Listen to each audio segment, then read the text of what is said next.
माझं नाव साई प्रसाद महादेव भिसे आणि आपण आज करटुले किंवा कोकणात ज्याला फागलं म्हणतात त्या शेती संदर्भात माहिती बघणार आहोत. माहिती द्यायच्या आधी मला दोन व्यक्तींचं आभार व्यक्त करायचा आहे. ते म्हणजे पहिले आहेत भरत गावडे, ज्यांच्यामुळे मी शेती शिकलो, ज्यांनी मला लहान मुलाला हाताला धरून चालायला शिकवतात तसे शेतीतले बारकावे शिकवले. आणि दुसरे म्हणजे प्रणव नाडकर्णी, ज्यांनी आपल्या जागेत मला शेती करायला परवानगी दिली आणि त्यामुळेच मी हे आता करू शकलो. तर आता माहितीकडे वळूया. करटुले किंवा फागलं ज्याला कोकणात म्हणतात, ही एक रानभाजी आहे आणि ह्याचं मार्केटमध्ये आता आपण बघितलंच असेल, बरेच व्हायरल व्हिडिओ झालेत की 3,000 4,000 अशा प्रकारे ती अमेरिकेत विकली जाते. आपल्या इथं सुद्धा त्याला चांगली मागणी आहे. आम्ही ह्या ठिकाणी हायब्रिड आणि जी गावठी आहे त्या दोन्ही पीक घ्यायचा प्रयत्न करतोय. आणि हे पहिलं वर्ष असल्यामुळे वेली थोड्या कमी आहेत, पण पुढच्या वर्षीपासून किंवा काही वर्षातच इथं चांगली तुम्हाला भर बघायला मिळणार आहे. पहिलं वर्ष असल्यामुळे काही गोष्टी आपल्याला शिकायला मिळतात.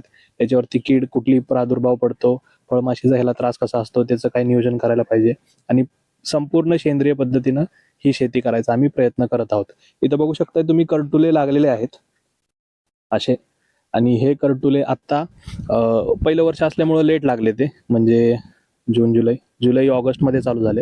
पण नेक्स्ट इयर पासून ते आपल्याला ज्यावेळेस पाऊस चालू होईल त्यावेळेसच हळूहळू वेली दिसायला चालू होतील आणि जुलैपासूनच आपल्याला त्याचं उत्पन्न बघायला भेटणार आहे. तर करटुले किंवा फागलांबरोबर आपण हळद पण करतोय. तर हळद कशासाठी करतोय किंवा का करतोय, तर कोकण भागात ही जमीन जी आहे ती कंदमुळांसाठी खूप चांगली आहे. आपण बघितलं असेल, सुरण असेल, करांदे असतील, अजून काय म्हणतो त्याला, कणगी असेल, ह्या गोष्टी इथं चांगल्या प्रकारे येतात. तर प्रायोगिक तत्वावर म्हणा किंवा चांगल्या तत्वावर आपण हे आपल्या भरडावर किंवा आपल्या शेतीत सुद्धा करू शकतो.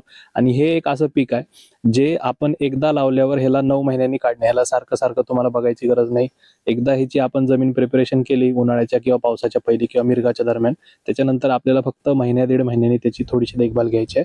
खताचं आपल्याला त्याला व्यवस्थापन करायचं आहे. कंदमुळ असल्यामुळे शेणखत असेल आणि आपण जर प्रायोगिक तत्वावर करत असेल तर काही गोष्टी आपल्याला व्यवस्थित मॅनेज करायला पाहिजे. त्याच्यासाठी जी काही गरज आहे त्या पिकाची त्याचे आपल्याला नियोजन व्यवस्थित करायला पाहिजे आणि त्याच्यानंतर 9 महिन्यांनी हे आपल्याला मिळणार आहे. काळी हळद ही दुर्मिळ आहे. काळी हळदला एक्सपोर्टला बॅन आहे कारण ती दुर्मिळ असल्यामुळं, पण आपण प्रायोगिक तत्वावर ह्याचं उत्पन्न घेऊ शकतो. ह्याच्यापासून बनवलेले प्रोडक्ट सुद्धा करू शकतो.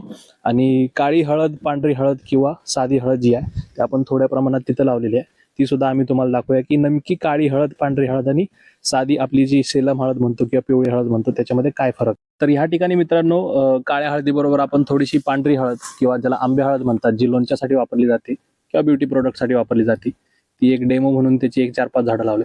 त्याचबरोबर साधी जी हळद आहे आपण ज्याची पावडर स्वयंपाकात वापरतो, पिवळ्या कलरची असते, ज्याच्यामध्ये कर्क्युमिनचं प्रमाण जास्त असतं, ती सुद्धा हळद दाखवलेली आहे किंवा लावलेली आहे.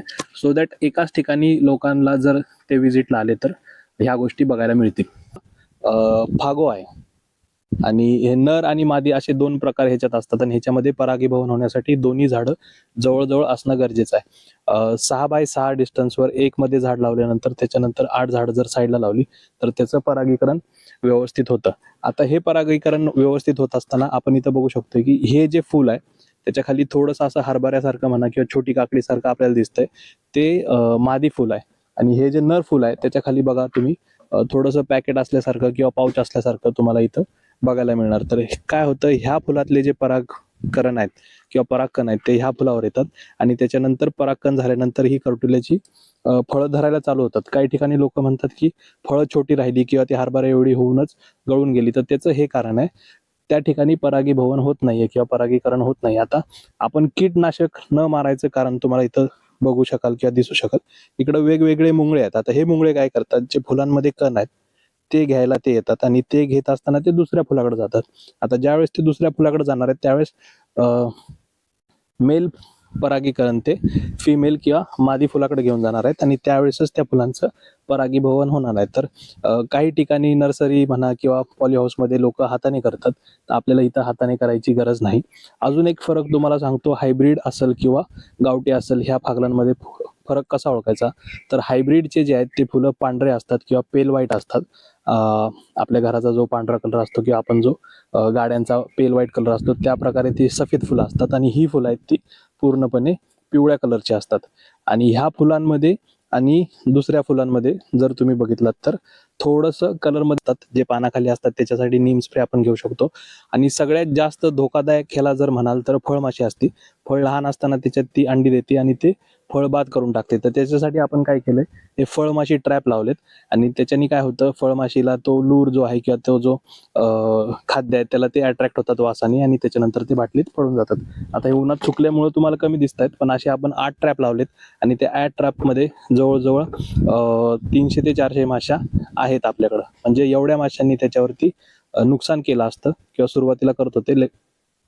पण आपण फळमाशी ट्रॅप लावल्यानंतर तो आपल्याला प्रादुर्भाव कमी जाणवायला लागला. आणि फळाची सुद्धा साईज तुम्ही बघू शकता आता कशी व्यवस्थित झालेली आहे. सुरुवातीचे जे फळ होते त्यांना फळमाशींनी हात लावून किंवा डॅमेज करून खराब केलेले आहेत. आणि हे आपल्याला करटोल्यांची साईज मिळालेली आहे.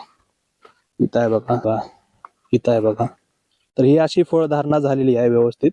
तर हे करायचं मेन मुद्दा किंवा हा मेन मोटिव्ह आपला असा आहे की इथला जो स्थानिक आहे त्याला ह्या सगळ्या गोष्टी कळाव्यात, त्यांनी ह्या सगळ्या गोष्टीतून उत्पन्न निर्माण करावं. आणि इथला ज्यावेळेस युवक असेल किंवा इथला शेतकरी ज्यावेळेस समृद्ध होईल त्यावेळेस कोकण सुद्धा समृद्ध होईल. आणि त्या वाटचालीने किंवा त्या हिशोबाने आपण प्रयत्न करत आहोत. तर स्थानिक युवकांनी म्हणा किंवा शेतकऱ्यांनी एकत्र येऊन आपल्या आवाटात म्हणा किंवा आपल्या कुणग्यांमध्ये ही शेती करू शकता. एकदा लावल्यानंतर तुम्हाला फक्त दरवर्षी ह्याचं मांडव म्हणा किंवा बाकीच्या गोष्टी करायची गरज आहे. कंदमुळ असल्यामुळे जागेवरच कंदमुळ राहतं. बाजारात ह्याच्या बिया 10 ते 30,000 किलो ह्या हिशोबाने जातात. पण बिया बाजारातून न घेता, कारण बरेच व्यापारी म्हणा किंवा शेतकरी काय करतात, कुजलेल्या ज्या बिया असतील त्या तुम्हाला देतात आणि त्या बी मधून ज्यावेळेस तुम्हाला उत्पन्न येत नाही त्यावेळेस तुमचं नाराजी होते किंवा त्यावेळेस तुम्हाला काय म्हणायचं त्याला,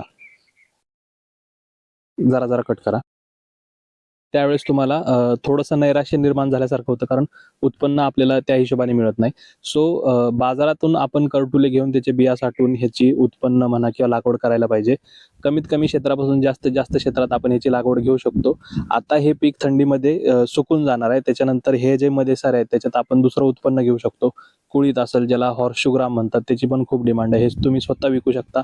हळद झाली, ह्या गोष्टी सगळे आपण आपल्या पद्धतीनं विकू शकतो किंवा आपल्या पद्धतीनं मार्केटमध्ये आणू शकतो. आणि जास्त मोठ्या प्रमाणावर जर करायला गेला तर तुमची लागत जी असणार आहे ती जास्त मोठ्या प्रमाणात असणार आहे.